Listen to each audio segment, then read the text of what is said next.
Luto ng pusit na ganito guys, pakuluin muna natin sa tubig, saka natin siya igisa-gisa. Yan, abangan naman siya ng konting salt. Dito ay magluluto tayo, magpainit tayo ng pan. Tayong butter, so cooking oil lang ang gamitin natin. Pero mas masarap ang butter. Masarap din naman to. Depende na lang sa'yo kung anong mga lasang panglagay mo. Diyan natin saglit yung pusit.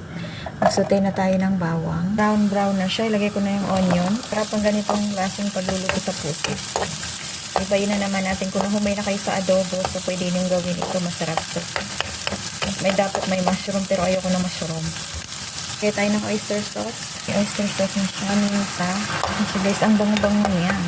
Naluto-luto na ito dito. Saka natin ilagay dun. Lagay ako ng konting cornstarch. Konti lang. Yan. And then haluin. Ang sili. Yan. Masarap na ng ating sauce ng pusit natin. Instead na mushroom, green pepper na lang. Or red pepper. Kahit anong pepper. Masarap din talaga pag may fresh mushroom. Kaso wala akong mushroom. Ayan. I-half cook lang natin yung green pepper natin. Itong pusit luto na siya. Tanggalin na natin ang sabaw. Lagay ko na yung pusit. Yan. Guys. Sa ganitong luto ng pusit, maniwala ka.